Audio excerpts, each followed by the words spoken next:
This is your daily reminder. God has not run out of mercy, not for you, not today. Welcome to the New Mercies Podcast.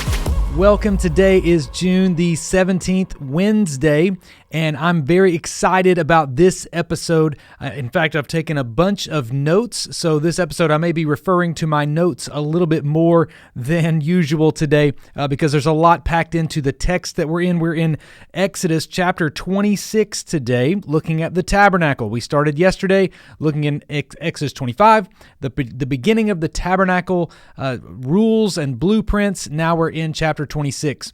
Before we jump into it today, I do want to remind you, be sure and subscribe and like and follow.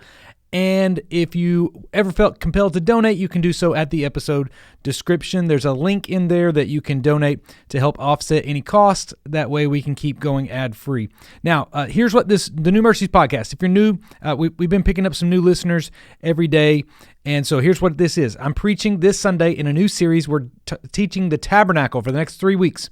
So we're looking at Scripture together as a church family, and we're going to do this reading plan together. So here we are in Exodus 26. I'm going to do a similar thing that I did yesterday, which was I just want to talk about the sections of this text and then maybe one truth in it that you can take home and you can allow it to affect your life and change the way maybe you think about just some boring measurements of a tabernacle. If you've already read Exodus 26 today, you have seen it is a bunch of measurements, a bunch of very detailed, very specific things. I read through it and I thought, this is kind of tough especially if you're a new Bible reader, or if you're fairly new to this Christian walk thing. You're thinking, what in the world is this tabernacle in the Old Testament? This is a big tent. It's a bunch of curtains. Like, what's going on? We see a bunch of curtains. We see a couple of different places the curtains go, and then even in our mind, we're like, I want to see a picture of this thing. How can I explain this? It's a big rectangle tent,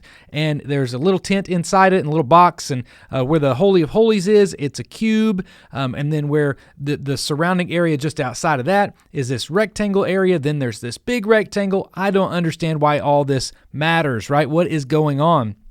Well, I want to give you just a little bit of an understanding of what we're seeing in Exodus 26. So the first 6 verses, it describes the inner decorative curtains. So the curtains that are inside the decorative curtains in the tabernacle. Okay, now we're finally to the part. Yesterday we talked about the furnishings of the tabernacle.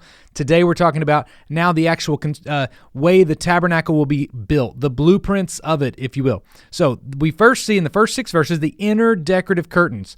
These total about 2,520 square feet. All right, I did a little measuring, and I broke that out for us so that we have a little bit better reference and frame of mind.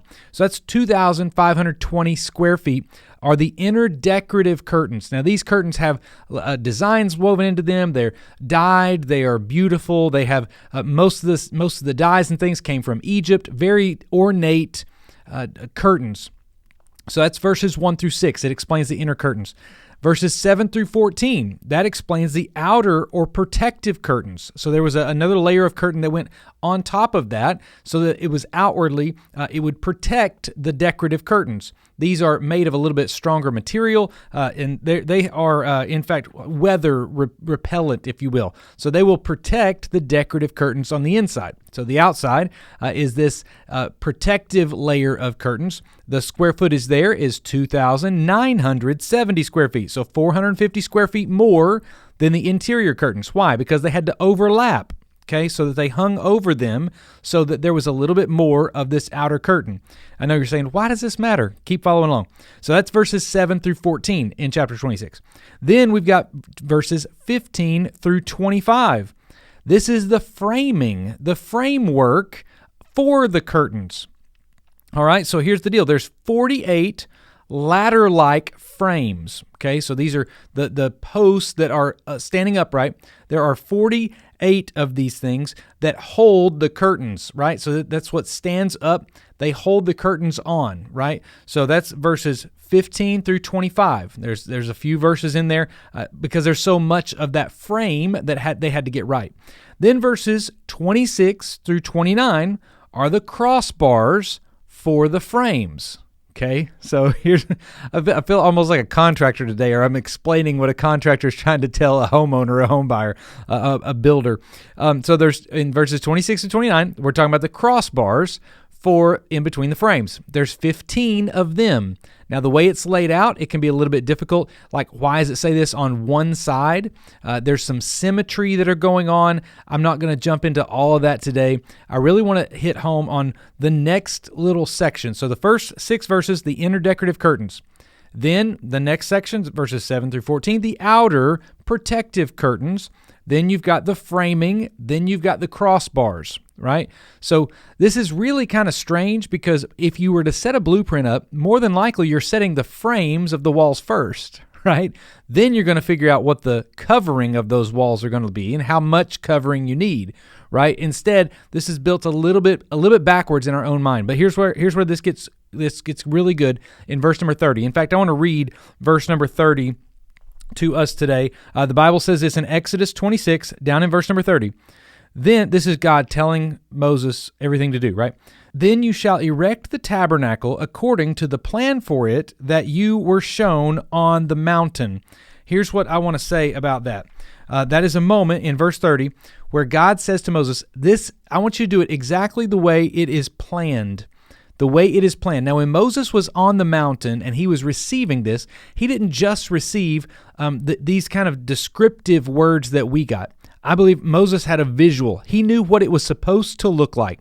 He was able to come down to Bezalel and Oholiab and these guys that were going to be the ones to build and to create weave in the fabrics and the artistry and do all of those things. They knew what it was supposed to look like. It wasn't just a punch list of, hey, here's the supplies, here's how many we needed this, here's how many we needed this. He was like, this is exactly the specifications we want because God said this is how it should be done. So in verse 30, he says, according to the plan, then you're going to erect the tabernacle, you're going to build it just as I told you. So here's what I want to explain today, and I want to drive home. In verse 30, it tells me something, right? It says that this is not an interpretation of the tabernacle. It was a revelation. God showed Moses exactly what to do. And when God shows Moses what to do, he expects Moses to follow it exactly the way he told him. Let me tell you this about the Lord. When he gives a revelation of something, and a revelation, by the way, is not just the last book in the New Testament. A revelation is whenever we see something of God. We don't stumble upon and discover something. God reveals himself to us. When he reveals himself to you, he expects you to remember it. He expects you to follow it and obey it exactly the way that he is. Here's what I'll say about that.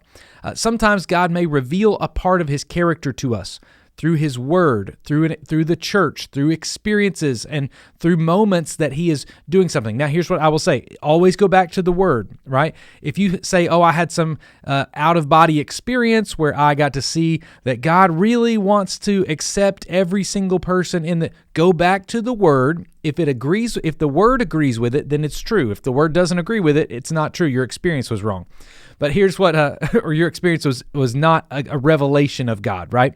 So when God reveals himself, he expects us to obey accordingly.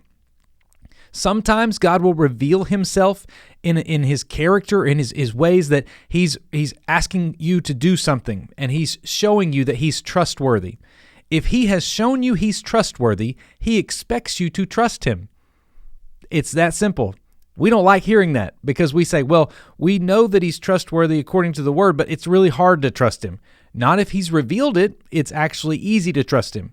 And you say, well, no, it's just hard. No, it's hard for you to get out of your own way. That one's a free one. So that was verse 30. Then verses, I feel good today. Then verses 31 through 35, he gives a description of the veil for the Holy of Holies. This is the inner court, the inner place where God's presence would reside. The Ark of the Testimony, the Ark of the Covenant would be there with the lid of atonement on it, the mercy seat on top of that case that was the Ark of the Covenant, and there's a veil that is in between that and everything else. So only one part. Listen, not even. I don't think we understand this sometimes when we read this. The Ark of the Covenant wasn't just hanging out in a display box.